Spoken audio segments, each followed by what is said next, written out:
Yo, what's up? What's happening? It's your boy Rocket. We here. We about to get into another video. This time we got my boy Xavier. Hey, he talking about Casey Anthony. You know, Shorty had her kids. You know what I'm saying? I think she had did something with some water in the tub or something. I don't really remember, but I think she free. I don't get that. How she free? You know what I mean? I just watched the whole movie where my man got accused of, you know what I'm saying, doing something to his kids, and he didn't even do it, and they gave that man a needle, boy. You know what I'm saying? He was innocent as hell. I was thinking, listen, bro, I was just thinking about going to Texas. I was like, oh, I might move to Texas. And then I saw that movie and was like, never mind. And then, but the crazy thing about it is, I'm in South Carolina. They just did, you know, they did this dude by firing squad by his request because they couldn't get the lethal injection right. So it was taking 20 minutes for people to pass. They said your lungs filling up with fluid and you just going through. So he was like, just take me out. Bro, what's the world coming to, man? I didn't even know South Carolina was doing this, bro. I'm gonna have to move out this bitch too. Anyway, y'all, like, share, subscribe, hit the notification bell. We about to get into this video. First we're gonna get into that giftsforyounow.com. Got a 35% off discount. You know what I'm saying? I say Valentine's Day in the ad, but every day is Valentine's Day when you're real and buy your girl something, buy your mom something. You know what I'm saying? You feel me? And if you're feeling like it, buy yourself something. You can customize it. Put your face on it. You know what I mean? Put your favorite rapper face on it. Put Cardi B face on it. You know what I mean? Whatever you want to do. This Valentine's Day, make your love unforgettable with giftsforyounow.com. The place for custom gifts that speak from the heart. From personalized keepsakes to heartfelt treasures, they've got something special for every love story. Whether it's for your soulmate, your best friend, or your family, show them how much they mean with a gift as unique as they are. This Valentine's Day, let love shine through every detail. Start creating your perfect gift today at giftsforyounow.com. Click the link in the description for more details. And get them details, man. You know, you definitely need them deets, man. Go ahead and get them details. Figure out so you can go ahead and make some, you know what I mean? Go ahead and, you know what I mean? Get them savings. Because, like, look, Mother's Day is coming. Somebody's birthday coming up. All that, bro. I'm just saying. And if you just want to be nice, just buy your girl something. But I'm saying, check it out for real. I see y'all have been checking out, but y'all ain't been really doing the purchase. I ain't been giving y'all that discount. But guess what? We locked in. 35% promo code is in the description, baby. 35%. Let's get into this video, man. Or not. Casey Anthony, a woman who hopped online and made this TikTok about how she's becoming a legal advocate for those who need it most, especially her daughter who was tragically, I know what you're thinking. So, well, there's something I forgot to tell you. She is the one who, her daughter, allegedly, and that's a big allegedly, because she was found not guilty on the charges. Now, this is regarded as one of the most controversial cases in American history, and you'll see why in a moment. See, Casey Anthony had a problem. One day, her daughter, Kaylee Anthony, went missing. Casey's mom, Cindy, remember those names, asked her, hey, where's your daughter? Now, Casey's mom, Cindy, asked this because they all live in the same house. So Cindy's like, yo, I have not seen my granddaughter, Kaylee, around. Casey said, no big deal, mom. Kaylee's just with the babysitter. The mom says, okay, fine. Well, then a month passes. The mom says, excuse me, Casey. Now, this whole time, Casey been going to parties, going out, having a good time. Casey says, what, mom? The mom says, oh, no. The mom immediately calls the police. The police. All right, mom snitching like that is crazy. You know what I'm saying? I mean, there's a granddaughter, so like, but the mom snitching like that is crazy. That's crazy. I don't know. Is that that might be the question. Do you call the cops in that scenario? He's come over, asked the same thing. They said, Casey, where's your daughter? Casey says, oh, no, she with the babysitter. She tells the police that the babysitter must have taken her daughter. Police say, okay, where's the babysitter? Now, here's what you got to understand. Casey, in her own words, is a liar, but not your ordinary type of liar, a pathological liar. And you'll see the difference in a moment. She tells the police, fine, let's go to the babysitter's house. They go over to the address that Casey gives them. Nobody was living at that house. They said, Casey, nobody's living in this house. Casey says, what? Are you for real? Just straight lying. The police at this point, obviously suspicious. They tell her, have you told anyone that your daughter's missing? She says, yeah. I told my coworkers. They tell her, okay, where are your coworkers? She said, oh, my coworkers are at Universal Studios where I work. They say, okay, let's go. She says, go where? They say, girl, what do you think this is? We're talking about a missing girl. Take us to where you work, Universal Studios. She says, okay, let's go. So the police and Casey Anthony go to Universal Studios. She walk in, start waving at people. She's actually doing this. She's actually waving at people. The police look at who she's waving at. Everyone's like kind of waving back a little bit. They're like, Casey, do you work here or not? Casey says, I used to like 3 years ago. And well, that poses a problem, right? Because Casey's daughter was missing 30 days ago.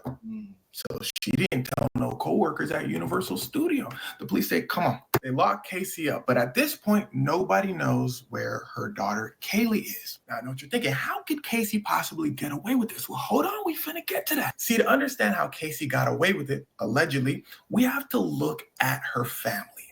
They hop on television as soon as Casey gets arrested. They're saying they still believe their daughter, Kaylee, is out there somewhere. Now, they have a family spokesperson with them, a person that makes them look good in the media and all that. He quits. He says, something ain't right with not just Casey, with a whole family. Let's get into it. As we start diving deeper into the story, I want you to remember two things. One, the Anthony family, like I said, is erratic.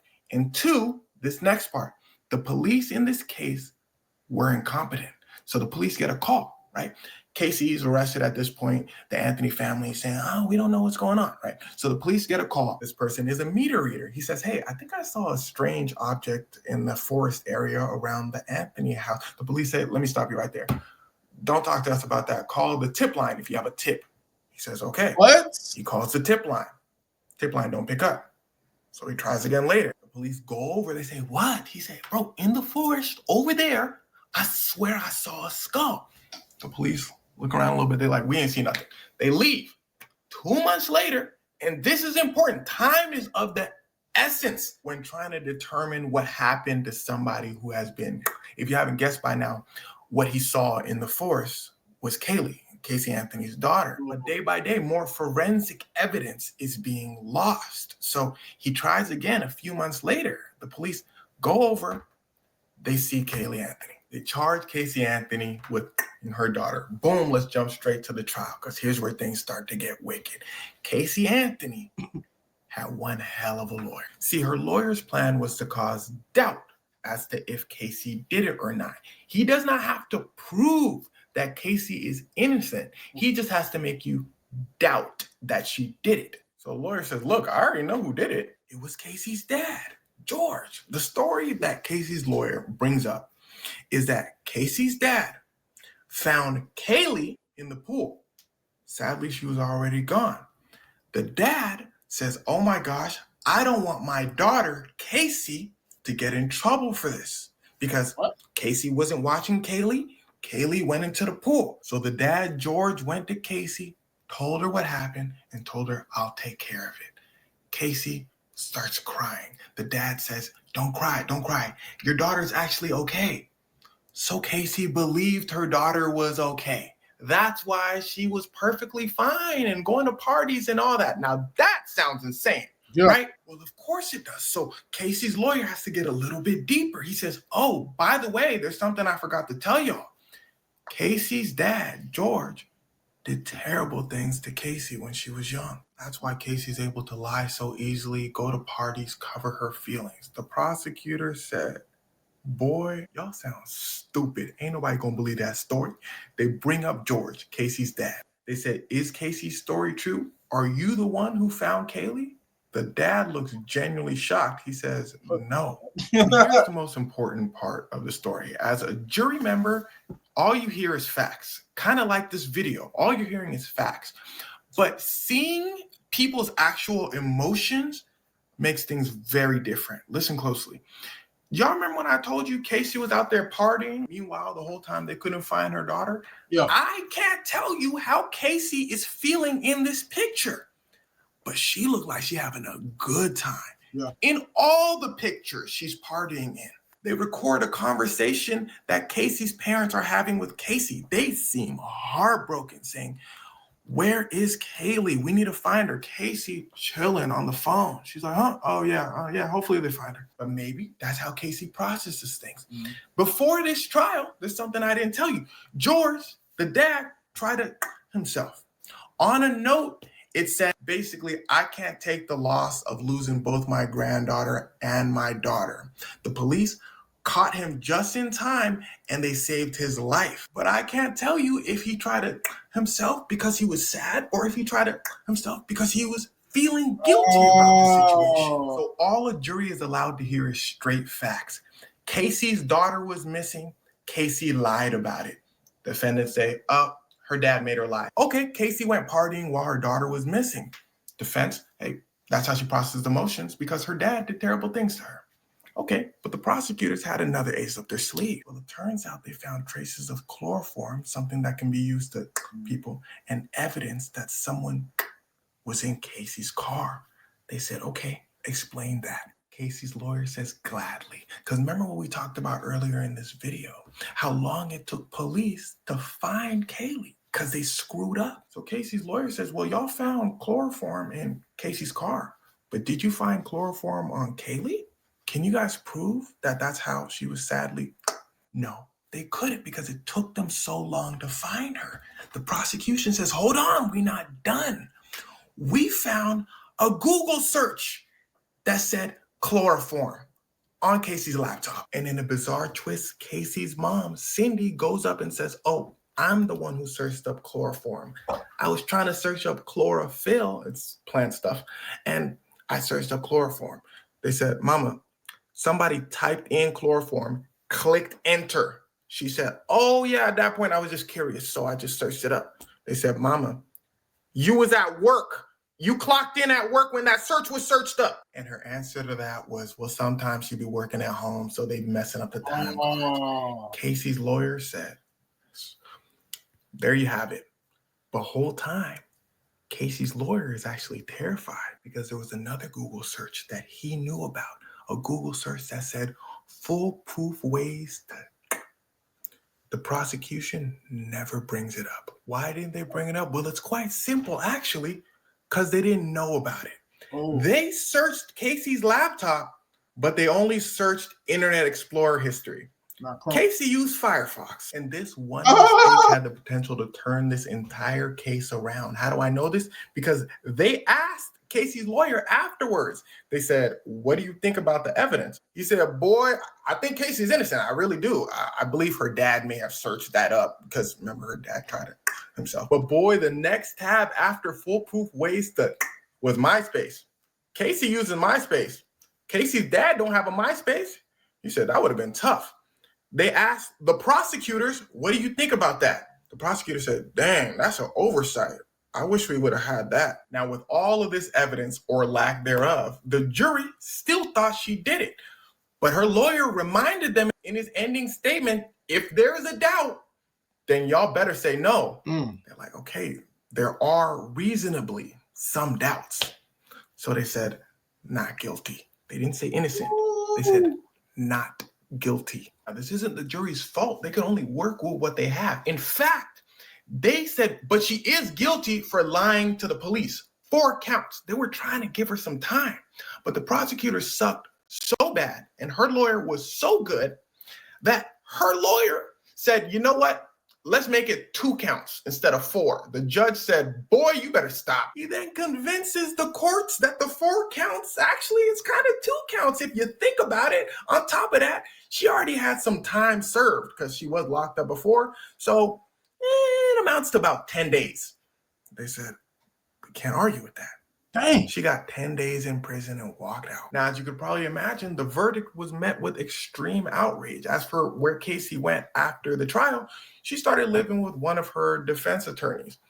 Her parents said, nah, you can't come back to the crib, obviously. She made a few documentaries about the case, and some of the juries watched them. And in their words, boy, I wish we can go back and I could just say she was guilty. I don't know what I was thinking. And then many years later, she pops up on TikTok saying that she's a legal advocate. So you can imagine why people are a little confused that Casey Anthony is just popping up on their feed. At the end of the day, R.I.P. to the little one. R.I.P. to the little one, Kaylee. Now, I know the story is a lot longer than what people are used to, so if you made it this far, congratulations. It was just the nature of this story. But longer stories are going to go on the podcast from now on. And in fact, I just finished the first episode of it, and it will be coming out next week. I was planning on saying this news and a happier announcement, but since this was a long story, I figured the people who like the long stories are going to watch this part, so check it out. And the story was a tiring one to research. But anyway, check out the podcast coming out next week if you like the longer stories. Yo, I thought she was in jail this whole time and she just got free, but she was free the whole time. So who drowned? Somebody did something else with some water with some kids. I thought that was her. Ay. Damn. So she did do it. That's why people was going crazy, because she did it, but they couldn't prove that she did it. They said the dad did it. And the mom, did the mom cover it up? Because I think the mom covered it up. She didn't want her kid to go to jail. All right, so look, so the mom flip-flopped. She kind of flip-flopped. I don't know. Why did they fail so horribly? Like, why was it so bad? Why did they fail so horribly? The police was trash. The parents was trash. Like, it was so much. The prosecution was trash. Like, why did they fail so horribly? But I feel like if it was somebody black, they would have tried so hard to, bury them. Like, why did they fail so hard? Because she was a white lady? Did being white play a part in her innocence? That is the question. Y'all comment below. Did being white play a part in her innocence, bro? Or her being found not guilty? Because, what? How are they that negligent to everything? Like, dad tries to, do whatever he tries to do, and that puts guilt on him. Mom initiates it, but then at the end of the day, I search chloroform. They like, nah, you know what I'm saying? You spelled it right or whatever. No, I was curious. But I mean, I guess if you say she used Firefox and not that one, you know what I mean? That's kind of, you know what I mean? I guess. Yeah, I like I said, I guess. I'm not really. But then the police going to look but not looking. The dude said, hey, look over there. And they call this line, don't call us. He called the line, they don't pick up. He tell them, look, they half-ass look. Man, months later, they go look and find it. So did somebody move the body, and then did her being white play a part into this? Because I'm not saying that all black people find, you know what I mean, all minorities get found guilty, or they put a lot of money behind finding them guilty, but they damn sure didn't look like they tried to find her. From the information that we just received, didn't look like they tried to find too much information to find her guilty in this situation, even though the world felt like she was guilty. You know what I mean? The world felt like she was guilty, but they couldn't put that together. The lawyer was amazing. Or just was the lawyer amazing? Was the lawyer amazing, or was everybody trash? Comment below, man. We'll be back with another one. Like, share, subscribe, hit the notification bell. GiftsForYouNow.com. Link is in the description with that 35% off, baby. We out.